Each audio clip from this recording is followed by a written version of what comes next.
I mean, all of this is. I mean, it's fascinating to see how all these areas have changed hands. But the point is now, Russia may think, well, this was, Russia considered it to be an independent region and always considered it would become part of Russia. It's Ukrainian sovereign territory. It's not Russia's decision, is it?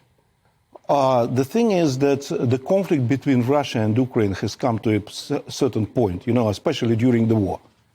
Even before the war, it was not like this. That's why I was considering saying, for example, that I was quite sure that Putin would not take a decision to invade. Last time you came in, you actually said it was inevitable that some of these regions would eventually be annexed by Russia. That's what I'm saying now. There's going to be big celebrations today, isn't there? Putin's going to actually sign documents or make an announcement. There's going to be big concerts in the Kremlin. Yes, sure, it will be. But where does it put NATO now?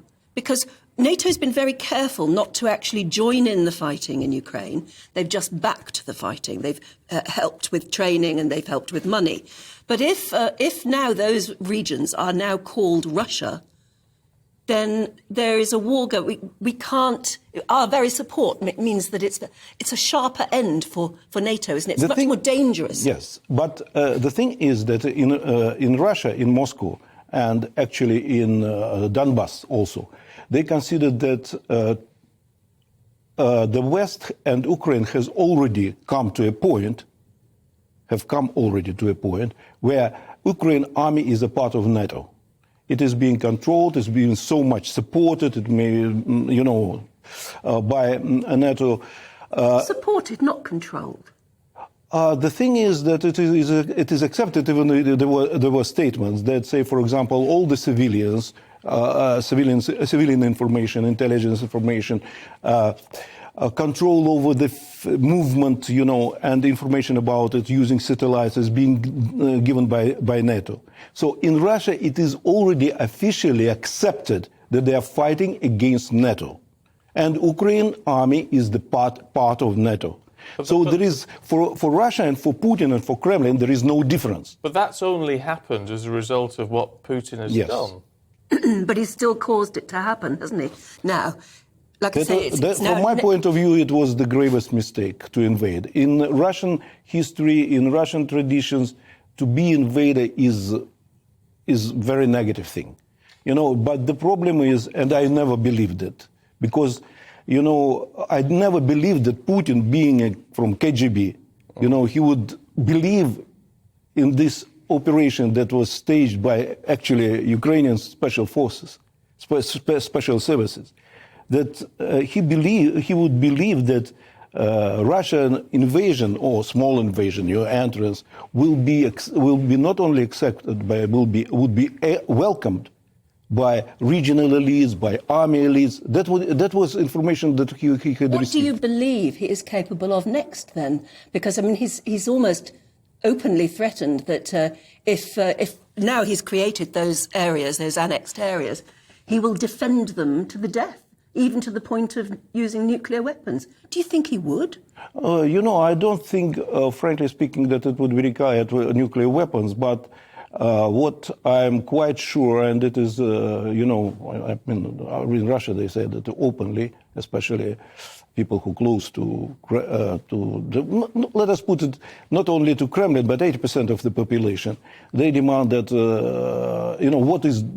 they demand denazification. What is denazification? Actually, it is Ukraine without present regime, changing of regime, making Ukraine pro-Russian, either part of Russia or not part of Russia, but pro-Russian. And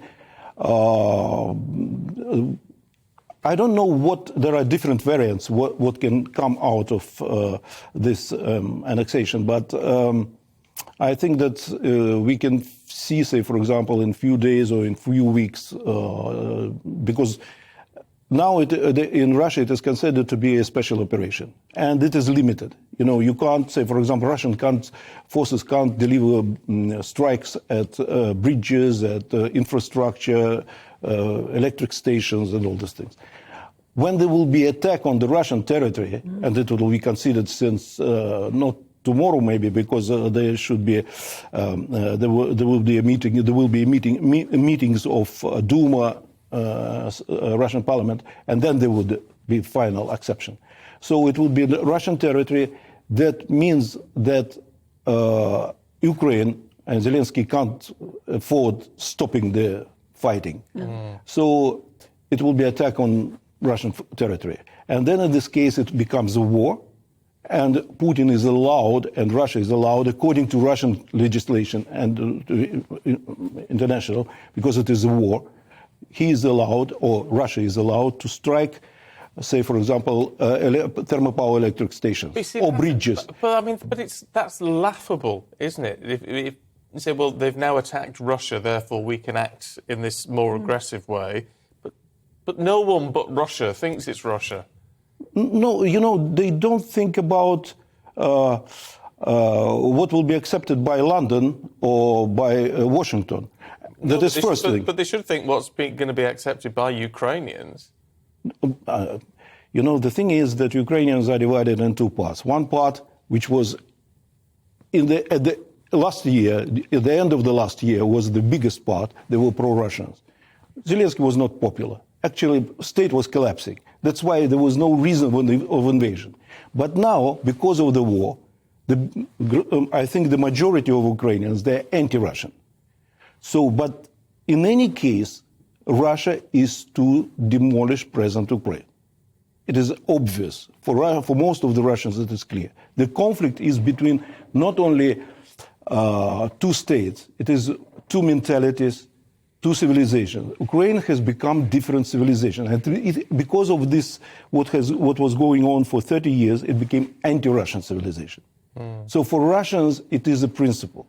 Yes, but also for Russian mothers, they don't want their sons going off to fight a war. And those Russian young men don't want to go and fight a war, do they? A war would not be popular. No, approximately 20% they don't want to fight the war. If you go deep into Russia, it will be 90%. If you go to cities, then it will be 70, 60. But the majority, 80% of Russians, they support the war. Really? And they demand, and Putin will face more problems inside Russia if he stops and if Russians consider that he has not fulfilled what is required.